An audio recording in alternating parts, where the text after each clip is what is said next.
各位網友，大家好，我係叻仔。今集煲嘅呢就係最適合秋天進補，能夠滋補肝腎、行氣補血、清肺健脾嘅乳鴿強身滋補湯。咁如果認為食譜好睇有益幫到你嘅話呢，記得俾個 like， 分享埋俾朋友。咁大家喺秋天比較乾燥涼爽嘅時候呢，都能夠保持面色紅潤、精神奕奕啦。好啦，我哋又嚟到街市啦。咁要煲呢一款乳鴿湯，又想補而不燥嘅話呢，最好當然就係買翻一啲比較老身嘅乳鴿啦。咁買嘅時候點樣去分呢？其實你第一個選擇可以問店員有冇啲老身嘅乳鴿賣俾你，又或者你仔細啲嘅話就睇下個包裝，因為好多時候包裝咧都會有寫係老嘅乳鴿咁樣噶。咁如果你好似我咁，又想補身，又想有啲肉食下咁呢，咁就好似我咁啦，咁啊買一隻大些少嘅乳鴿就可以噶啦。咁加上我哋呢啲懶人呢，如果想快啲出味，又唔想親自操刀去斬乳鴿嘅話呢，咁我哋就可以選擇假手於師傅啦。所以我呢一隻乳鴿呢，係會叫師傅幫我哋一開四嘅，咁我哋又慳翻唔少功夫噶咯。開唔開得㗎？開4件啦。正所謂懶得就懶嘅，俾人斬。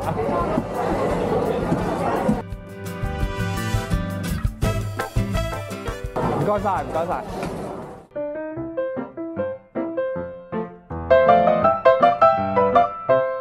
大家好，又翻到嚟叻仔廚房啦！嗱，剛才買2隻嘅乳鴿非常之咁順利啦，唔使自己斬就已經幫我哋開晒件噶啦。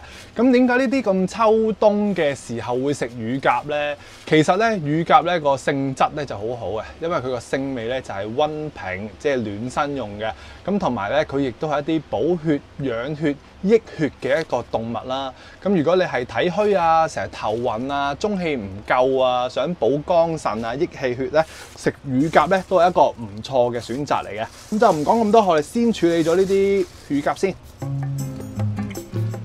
處理乳鴿，我哋最忌嘅咧就係佢有一啲嘅臊味啦，同埋咧就會有啲血腥味。所以第一件事咧，我哋就要沖一沖洗佢先，同埋咧就要去睇一睇佢咧。有啲時候好似我哋雞一樣啦，有啲內臟咧就會喺裏邊嘅。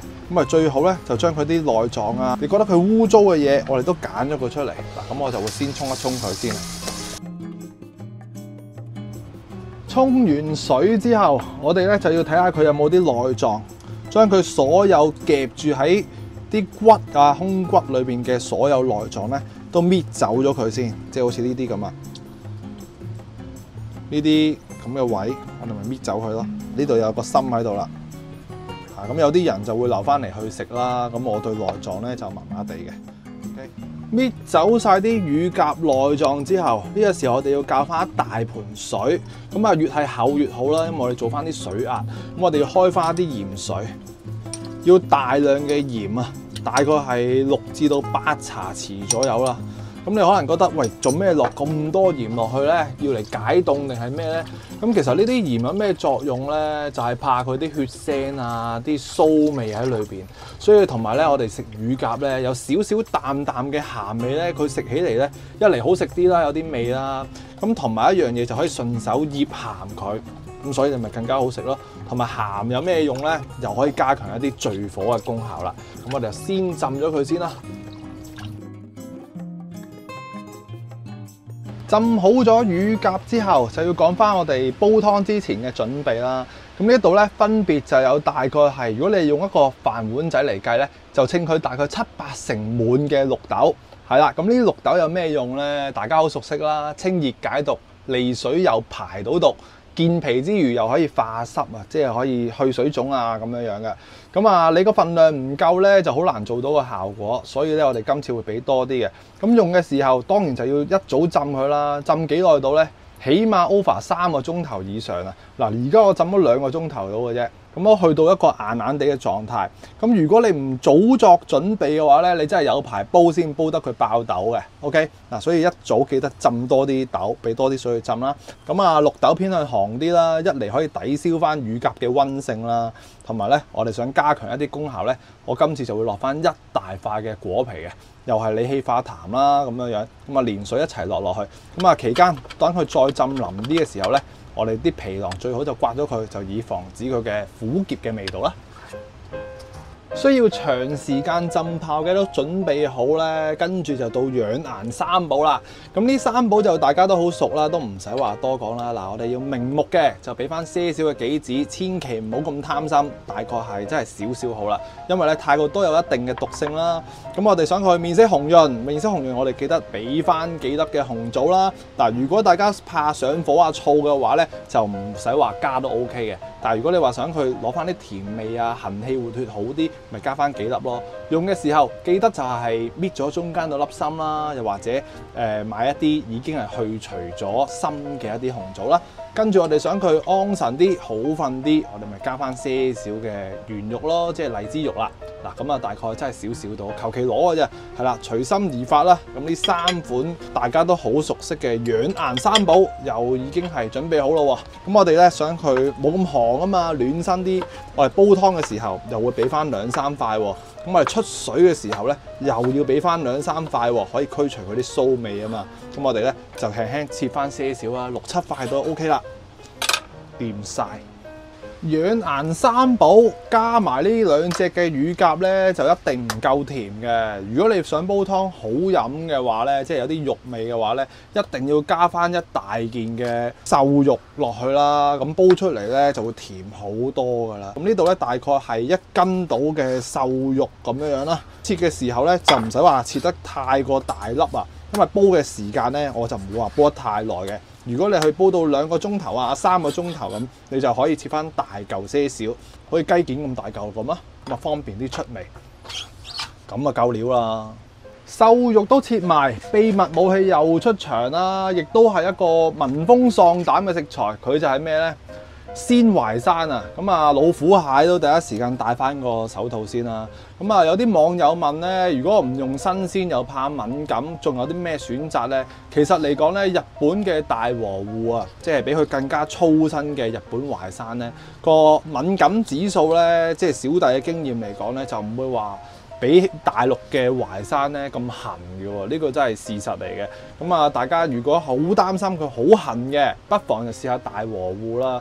甚至乎唔用鮮品嘅，咁亦都可以買一啲乾品啊，即係曬乾咗啲生曬淮山啊嚟替代。咁但係嚟講咧，佢個功效性啊、味道咧都會有啲唔同嘅。咁啊，新鮮淮山有咩好咧？要嚟健脾養胃啦、益腎精啦、補肺生津等等啦。如果講個味道嚟講咧，煲出嚟就一定唔同噶啦。OK， 嗱咁啊，第一時間戴翻個手套啦。我啊中意戴單扒嘅，咁啊右邊個 toucher 咧就會冇咁容易跣手啊，手感好啲咁。咁我哋就刨晒皮佢先咯喎。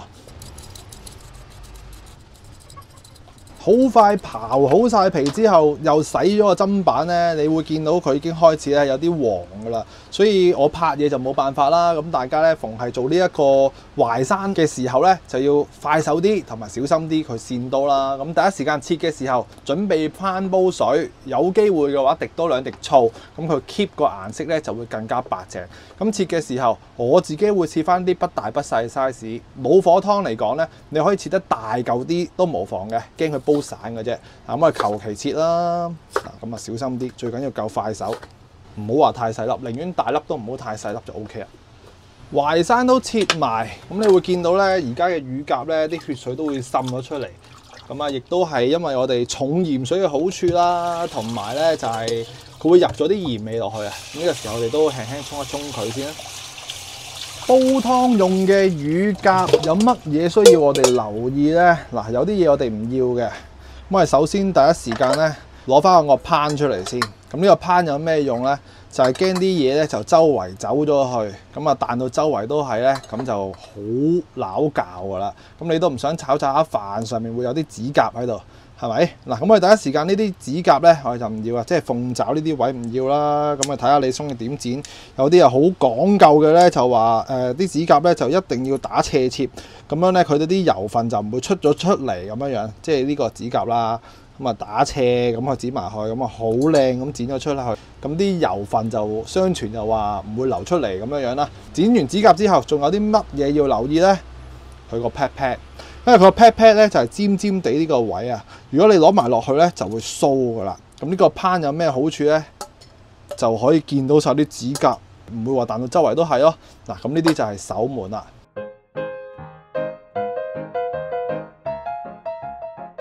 材料準備好，就嚟到出水嘅時候。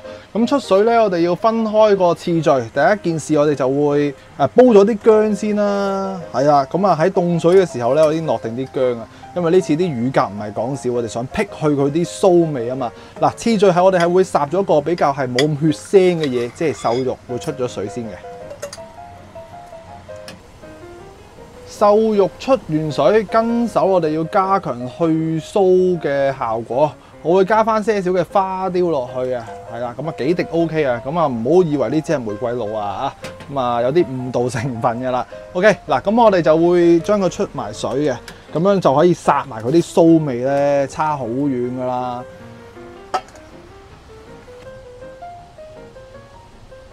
終於就嚟到最開心嘅時刻嗱，咁啊奉勸各位啊，我呢次啲湯料都比較多嘅，咁啊由於個人比較懶啦，唔想去潛個好大嘅煲出嚟啦，咁我呢次咧都係用翻呢一個5星煲嚟煲嘅。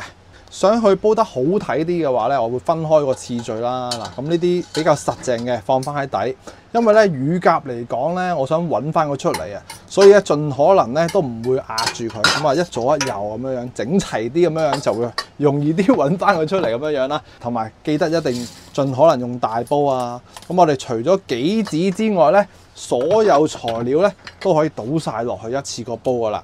如果你有時間嘅，咪煲到去2個鐘頭都無妨嘅。但係我自己咧，因為我不嬲都係用90分鐘嚟煲啊，咁啊會慳啲時間啦。所以杞子落咗落去啦，咁冇辦法啦，都太過快速啦。OK， 咁啊大家記得臨尾先至落杞子，如果唔係咧就會煲到佢用晒。咁水量嚟講，因為有綠豆呢啲乾品咧比較吸水啊，咁你個煲有幾大，咪自己因翻啦。咁我呢度咧大概可以去到3000毫升，去到呢一滴再高啲個位嘅。咁你預我3000毫升左右啦。咁啊時間我會係90分鐘嘅。咁啊去到臨尾多15分鐘，補翻些少鹽同埋杞子落去啦。咁啊由於我太過多手落咗落去就冇辦法啦。咁啊自己因翻，咁啊搞掂噶啦。咁同埋個火路嚟講咧，我哋煲滾咗之後咧，用翻個中大嘅火力，因為啲乳鴿啊啲肉比較多，我哋嘅時間咧係90分鐘嘅關係咧，我哋用一個中大火咧逼一逼佢嗰啲肉嘅味道出嚟先，之後先收翻一個中細火慢慢去煲，咁啊總數都係90分鐘就完成噶啦。咁如果你都中意今集呢一款補血養血、清熱解毒又能夠健脾化濕嘅乳鴿綠豆湯嘅話咧，就記得俾個 like 咧，分享埋俾朋友。咁喺呢個秋冬嘅時間咧，大家都能夠一邊補血一邊解毒啦。下一集我哋繼續一齊煮一齊嘆，下條片再見，拜拜。